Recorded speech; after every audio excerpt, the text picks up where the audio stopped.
आइए श्याम प्रेमियों, आज एक ऐसे भगत की कहानी सुनाते हैं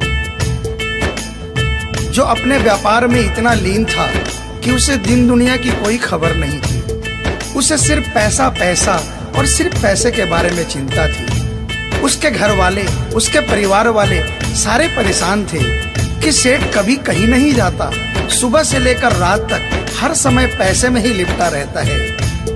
बहुत दिनों से उसके इष्ट मित्र उसे कहते थे कि तुम हमारे साथ कहीं चलो, अपने बच्चों को लेकर चलो, लेकिन सेठ कहता इसके लिए काफी समय पड़ा है, अभी मुझे सिर्फ पैसा कमाना है। लेकिन एक दिन कुछ मित्रों ने बहुत जोर दिया कि 2 दिन की छुट्टियां हैं, हम खाटू श्याम जी के दरबार में जा रहे हैं, पूरे परिवार को साथ लेकर हमारे साथ चलो। और सेठ उनको ये बात मना नहीं कर पाया और बिना मन के वो उन परिवार वालों और इष्ट मित्रों के साथ खाटू के लिए रवाना हो गया। रास्ते भर वो अपने व्यापार की बातें करता रहा। उसे खाटू जाने की जरा भी इच्छा नहीं थी। लेकिन जब खाटू पहुंचा और बाबा श्याम के मंदिर में पहुंचा और जब बाबा से नजरें मिली, उसके होश उड़ गए। सेठ के परिवार वाले सारे दर्शन करके बाहर आ गए। वो सिर्फ 1 मिनट के लिए मंदिर में आया, लेकिन घंटों तक बाबा के दरबार में खड़ा रह गया। उसको होश नहीं रहा और वो बाबा की तरफ देखकर आंखें बंद करके आंसुओं की धार बहती रही और वो बाबा से मन ही मन बातें करता रहा। जब परिवार वालों ने उसे कहा कि अब चलना है, तो सेठ ने बाबा से कहा, प्रभु मुझे अब हर महीने 11 को अपने दरबार में बुलाओ। और ये कह करके वो बाबा के दरबार से वापस अपने घर को आ गया। 15 दिन बाद 11 आई। सेठ बहुत से लोगों को लेकर अपने साथ बाबा के दरबार में गया। ऐसे हर 11 को वो खाटू जाने लगे।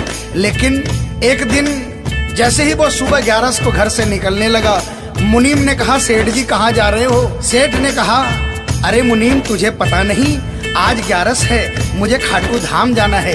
मुनीम ने कहा, सेठ जी आपको पता नहीं, आज बाहर के कुछ व्यापारी आने वाले हैं, लाखों का सौदा होने वाला है और वो व्यापारी आज रात को वापस इंडिया के बाहर चले जाएंगे।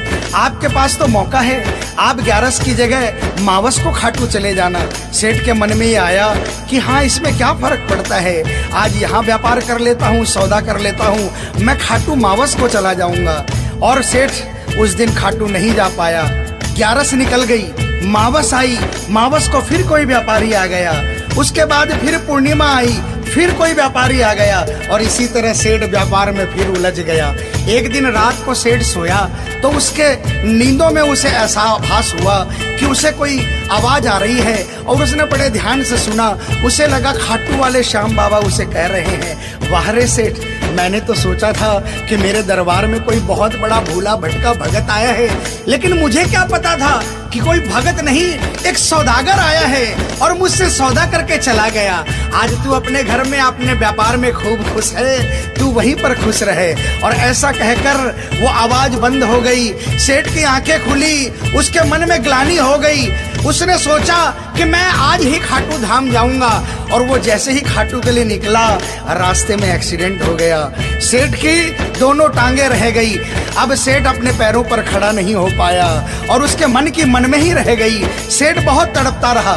एक दिन सेठ अपने घर के दरवाजे पर बैठा, आंसू बहा रहा कि मेरा बुलावा क्यों नहीं आ रहा, मैंने इतनी बड़ी गलती करी, मुझे बाबा के दरबार से इतनी दूरी क्यों हो गई। इतने में उसके घर के सामने से एक डाकिया निकला। सेठ ने डाकिया को आवाज लगाई और कहा, ए डाकिया, तुम तो कलकत्ता, दिल्ली, बम्बई भक्तों का संदेशा लेकर जाते हो, लोगों के चिट्ठियां पहुंचाते हो। आज मेरी एक चिट्ठी, मेरा एक संदेशा मेरे खाटू वाले श्याम बाबा के दरबार में क्या पहुंचा दोगे? डाकिया ने कहा, सेठ मैं तो आजकल खाली रहता हूँ, जब से इंटरनेट का जमाना आया है लोग ईमेल पर ही चैटिंग कर लेते हैं, बताओ तुम्हारा क्या संदेशा है और कहाँ पहुँचाना है। और ऐसे डाकिया ने सेठ से कहा और सेठ ने डाकिया से कहा।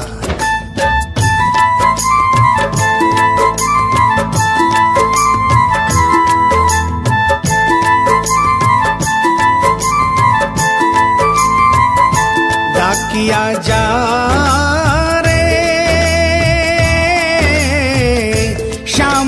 संदेशो दीजे, श्याम न जाए तो कह दीजे, भगत थार दर्शन न तरसे। डाकिया जा रे।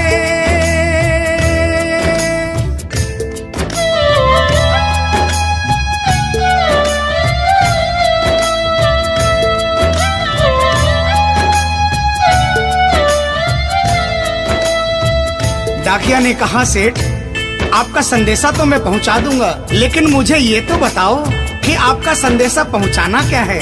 जहां मुझे संदेशा पहुंचाना है वहां का ठिकाना क्या है। और डाकिया ने कहा,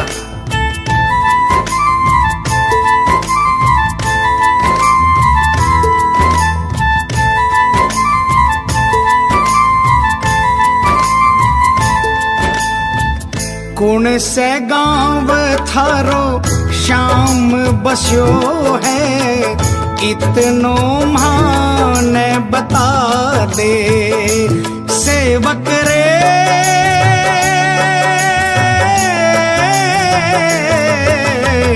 घर तेरे पास है कोई निशानी, माने तू दिखला दे।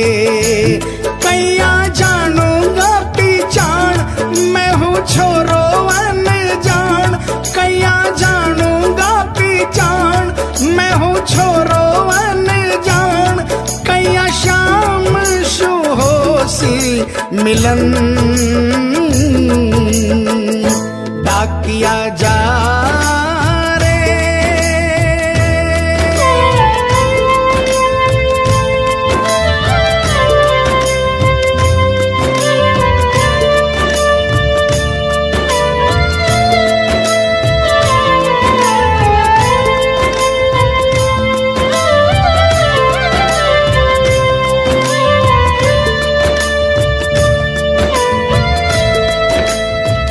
सेठ ने कहा, डाकिया मैं तुझे जिस जगह का ठिकाना बता रहा हूँ वहाँ ऐसा दरबार है जहाँ जो एक बार जाता है वो वहीं का हो जाता है। उस दरबार की खासियत है जो वहाँ पर पहली बार जाता है उसके काम बन जाते हैं। सुन वहाँ का ठिकाना क्या है।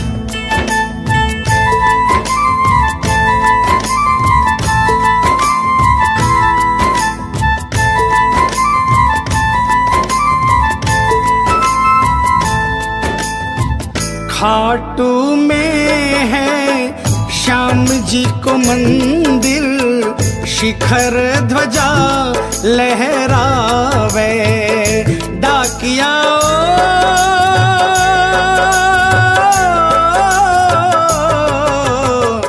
ड्योडी पर हनुमान बिराजे, सेवक चंवर ढुलावे।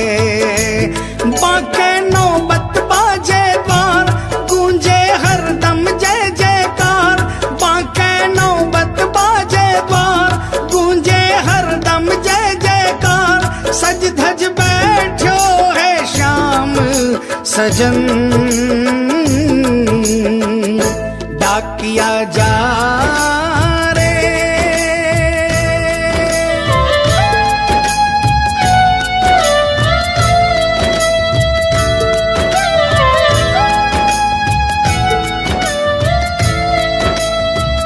डाकिया सेठ जी के यहाँ से निकल जाता है और वो खाटू धाम के लिए प्रस्थान करता है। धीरे धीरे वो खाटू पहुँचता है और खाटू पहुंचकर बाबा के मंदिर का पता करता है और मंदिर के नीचे पहुंचकर वो पहले प्रणाम करता है और बाबा के मंदिर की 13 सीढ़ी चढ़ता है। और वो बाबा के सामने पहुंचकर बाबा की तरफ नहीं देखता, पहले अपने झोले में से वो सेठ की चिट्ठी निकालता है और चिट्ठी निकाल के पढ़ने लगता है।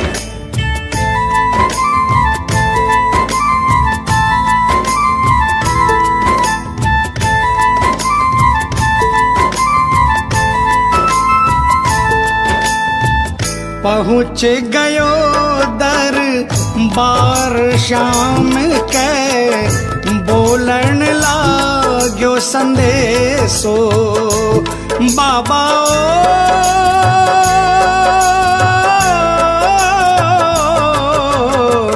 बन बैठो कद श्याम दीवानो, कुछ ना रयो अंदेशो। आखड़ ल्यासू बरसी धार, जैया सावन की फुहार।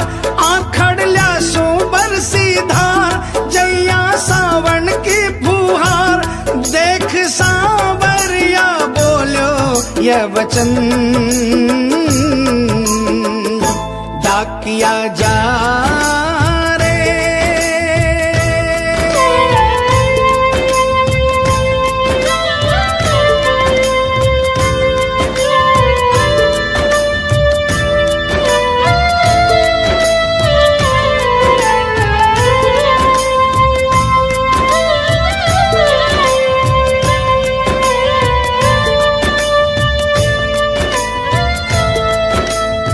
जो ही डाकिया ने सांवरे सेठ की तरफ देखा, उसके होश उड़ गए, उसकी आंखें बंद हो गई, आंखों से आंसुओं की अविरल धारा बहने लगी। उसको ऐसा महसूस हुआ सपने में जैसे कि कोई श्याम प्रभु सिंहासन से उतर कर आ गए। उसे अपने गले से लगा लिया और डाकिया से कहा, कैसे हो डाकिया? डाकिया प्रभु के चरणों में गिर गया, कहा, प्रभु आज मैं धन्य हो गया, इतने वर्षों तक आपके दरबार नहीं पहुंचा, आज सेठ जी के कारण मैं आपके दरबार में पहुंच गया। अब मुझ पर इतनी कृपा कर दो, मुझे अपनी शरण में रख लो। लेकिन बाबा ने कहा, नहीं बेटा, मैं तुझे अपनी शरण में रखूंगा, लेकिन अभी तुझे मेरा एक छोटा सा काम करना है। जिस सेठ ने तुझे ये संदेशा देकर भेजा है, अगर उसके पास मेरा जवाब नहीं गया तो वहाँ जीते जी मर जाएगा। तू मेरा एक छोटा सा काम कर दे, वापसी संदेशा तू उस सेठ को जाकर दे दे। और बाबा ने कहा,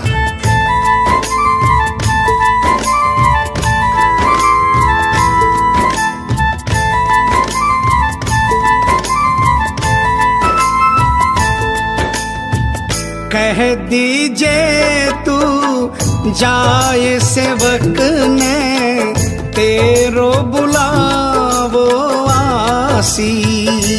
सेवक रे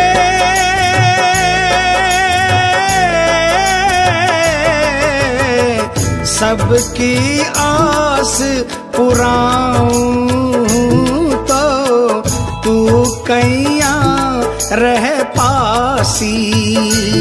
तेरी सारी जानू बात पूरी करशू मन की आस, तेरी सारी जानू बात पूरी करशू मन की आस। पर बढ़ा मेरे कानी कदम डाकिया जा रे। संदेशो सेवक ने दीजे, सेवकिया राह तेरी निरखे। संदेशो सेवक ने दीजे, सेवकिया राह तेरी निरखे। सेवक संदेश ने तरसे डाकिया जा रे।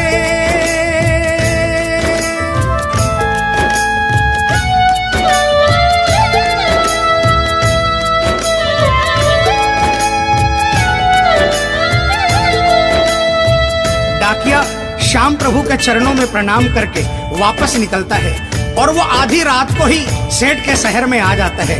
अब डाकिया को इतनी जल्दी थी कि उसने आधी रात नहीं देखी और उसने जाकर सेठ के दरवाजे की घंटी बजा दी। उस दिन सेठ के घर में कोई नहीं था, सेठ अकेला अपने बिस्तर पर पड़ा था। जैसे ही घंटी की आवाज आई उसको लगा कि बाबा का संदेशा आ गया, लेकिन सेठ मजबूर था। वो उठना चाहा लेकिन उठ नहीं पा रहा था। लेकिन अचानक उसने जोरदार जयकार लगाई, हारे के सहारे की। और जैसे ही आवाज आई सेठ के घर में करिश्मा हो गया। सेठ अपने पांव पर खड़ा हो गया, दौड़ कर गया और उसने जाकर दरवाजा खोला। सामने देखा डाकिया खड़ा है। सेठ डाकिया के चरणों में गिर गया और कहने लगा, डाकिया जल्दी बताओ मेरे बाबा ने क्या संदेशा भिजवाया है। और डाकिया ने चिट्ठी निकाली और बाबा के भगत की चिट्ठी का संदेशा निकालकर सेठ के हाथों में थमा दिया। सेठ ने जैसे ही चिट्ठी देखी वो झूम झूम कर नाच नाच कर गाने लगा, आ आ आ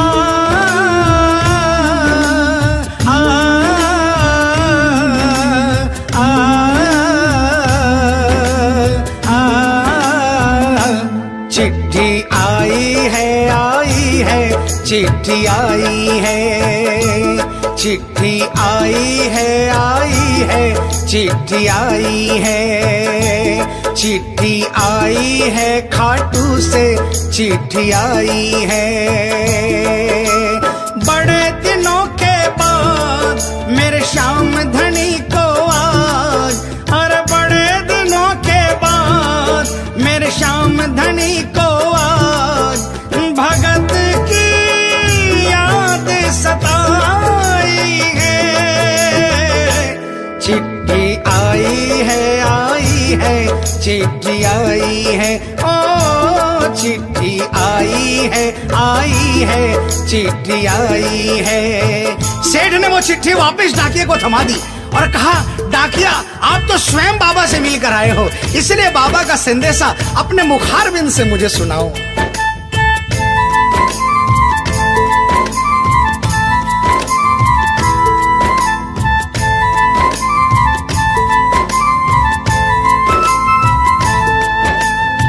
सुन संदेशो सांवरिये को मनड़ो घणो हरसायो।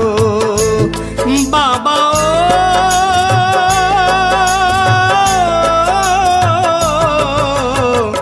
बंध गया पाँव में घूघरिया सा, मन को मोरियो गायो। म्हारो श्याम बड़ो दिलदार, हो जाओ लेवन ने तैयार। म्हारो श्याम बड़ो दिलदार, हो जाओ लेवन ने तैयार। महिमा गावे है कमल किशन, क्या किया जा।